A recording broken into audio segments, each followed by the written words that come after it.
Olá, querido amigo, tudo bom? Que alegria estar com vocês em mais um devocional. Hoje continuaremos a estudar o capítulo 26 de Mateus. A gente vai dividir em três partes, já que o capítulo é grande e a gente poder assim entender um pouco melhor esse capítulo. Lembrando que logo após esse momento importante de devocional, tem o nosso momento de oração. E teu feriado ontem foi bom? Aproveitaram com a família? Deus continue abençoando a cada um de vocês. Não se esqueça de colocar seus pedidos e agradecimento nos comentários. Nós estudamos até o momento que chega da preparação para a Páscoa, o verso 17. E diz assim, no primeiro dia da festa de pães asmos, que era um outro termo que se usava para o período da festa da Páscoa, vieram os discípulos perguntar a Jesus: onde queres que façamos os preparativos para comeres a Páscoa? E Jesus mandou ir até a cidade e encontrariam um homem ali, e eles separariam um local na sua casa para que eles pudessem ali realizar a Páscoa. Se você for observar os itens que Jesus utilizou na Páscoa, não tinha o cordeiro que era tradicional comer esse cordeiro. E por que Jesus não utilizou o cordeiro?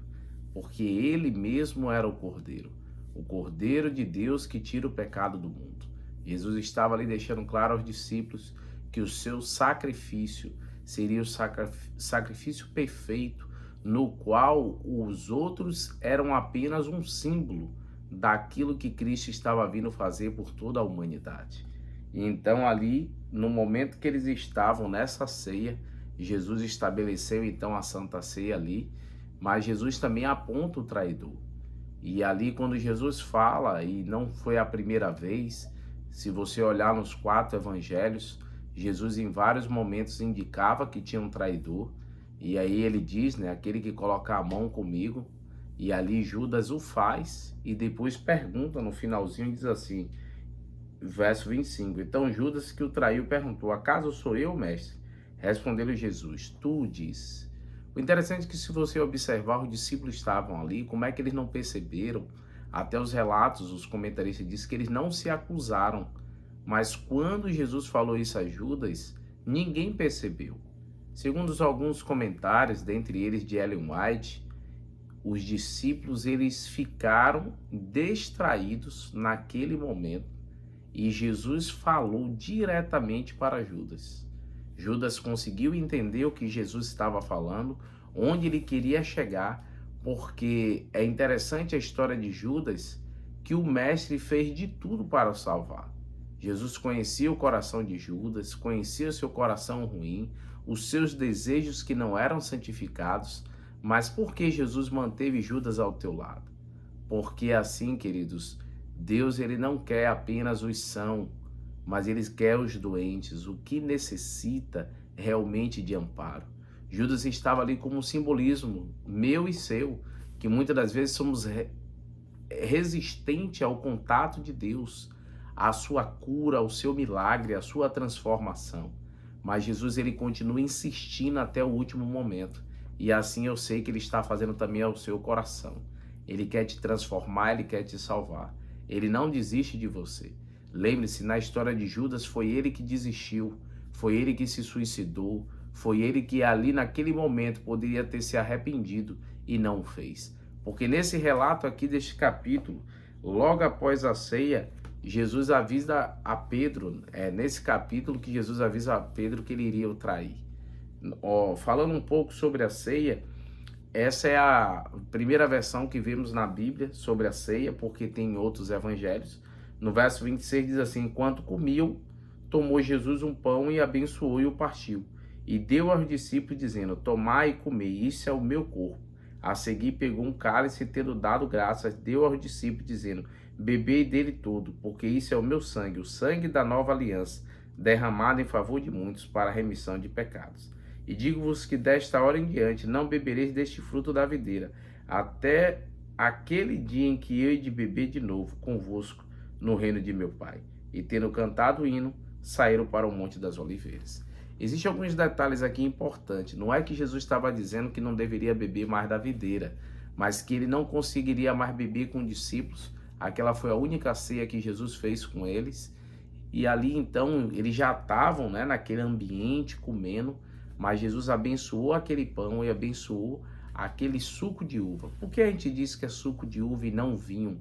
Porque o fermento simbolizava pecado. Você vê que Jesus ele usa a analogia, a gente já estudou aqui em Mateus, de duas formas, de maneira negativa, mas o fermento também de maneira para crescimento. Então a gente acredita que esse pão da ceia era um pão sequinho, sem fermento, e Jesus não queria ninguém ali entorpecido com álcool. Então o fermento, né, a uva fermentada, ela fica alcoólica. Então por isso que a gente acredita que aquele momento era um momento solene.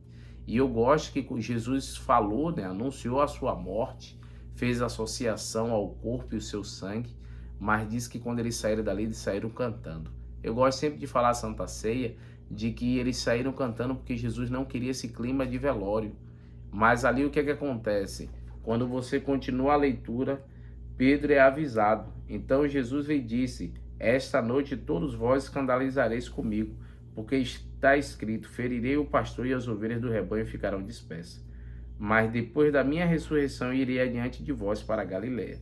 Disse-lhe Pedro: ainda que venha a ser um tropeço para todos, nunca o será para mim. Então Pedro, como sempre, ele era empolgado, ele falava muitas das vezes sem pensar, ele era bem entusiasta, mas aí Jesus acaba replicando, dizendo a ele: em verdade te digo que nessa mesma noite, antes que o galo cante, tu me negarás 3 vezes. Disse Pedro: ainda que me seja necessário morrer contigo, de nenhum modo te negarei. E todos os discípulos disseram o mesmo. Na verdade, a gente fala muita coisa, querido, sem pensar, a gente se empolga, a gente diz que faz, mas na hora do vamos ver, muitos fogem, né? Muitos têm medo.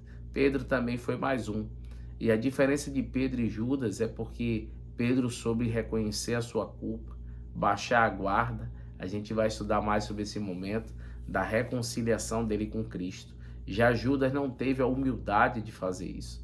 Normalmente um suicida é alguém que desistiu e ele não se preocupa com o outro, e ele não tem esse poder e essa vontade de se recomeçar. E ali então Judas acabou se entregando à morte por não ouvir ao mestre. E olha que Jesus lutou com Pedro e Judas em vários momentos. Pedro cedeu à voz do Espírito, foi um grande líder da igreja, e Judas foi um grande fracasso. Observe, não é o líder, mas são as pessoas que podem mudar e muitas vezes não quer. Você pode ter o melhor líder ao seu lado, pode ter o melhor conselho, mas se você não ceder à voz do Espírito, nada adiantará. Então, querido, não se preocupe, não culpe quem é o seu líder, mas avalie a sua vida e tome decisões certas ao lado de Jesus. Que você possa viver a essência desse cristianismo. Nós vamos continuar estudando amanhã sobre esse capítulo, mas nesse momento vamos orar ao nosso Deus. Querido Deus, ó Pai, que alegria estar com nossos amigos estudando a Tua Palavra. Pedimos que o Senhor continue a abençoá-los e que cada um reconheça o que Cristo fez na cruz por nós. Abençoe também a nossa amiga Thaisa, seu esposo Kennedy. Dá a ela, Senhor, ânimo em Tua casa de oração, que ela persevere, não desista. A caminhada não é fácil, mas vai valer a pena. Que ela vença também os preconceitos que as pessoas têm contra ela no aspecto político ou o que for, mas que ela continue seguindo a Tua Palavra. Abençoe também, Senhor, a Josuana, a seu esposo, o Cleiton. Abençoe cada igreja que a gente já está escolhendo os líderes para 2023, que sejam homens e mulheres consagradas para o Teu reino. Abençoe também as nossas semanas de colheita. Ajude-nos para que tenhamos uma boa colheita esse mês. Abençoe o nosso presidente eleito, o pastor Wellington. Abençoe também o pastor Godinho, que agora vai para uma nova fase do seu ministério. Abençoe a Valmeire. Abençoe também a sua irmã que faz tratamento em relação ao câncer, a irmã Conceição também, e sua irmã Terezinha, que também faz tratamento. Abençoe a Joelma da Pedreira, a Jacília. Abençoe também, ó Deus, a Luana, a Marinalva e seu esposo. Também o Sidney, Senhor, nosso jovem aqui da Central, seu pai, o Sabino, que precisa das nossas orações e principalmente de Ti, ó Pai. O Paulo Ronaldo, ali de Cametá, abençoe seu tio e primo que estão encarcerados. Ao Josivan, abençoe seus familiares para que tome a decisão ao Teu lado. Abençoe a irmã Áurea e suas filhas. Abençoe também a irmã Cláudia, Abençoe, ó Deus, a irmã Auriane e sua amiga Nazaré, também o Fabrício, parente nosso, que o Senhor cuide dele. Abençoe também, ó Deus, a meu pai, minha mãe também, amigos aqui fortes do canal. E tudo isso nós te pedimos não porque haja mérito em nós, mas nos méritos de Cristo Jesus. Amém, Senhor. Meus queridos, se não assistiu o estudo de ontem, coloca aí no canal um estudo bem interessante sobre a igreja verdadeira, tá bom? Deus abençoe, queridos. Tchau, tchau.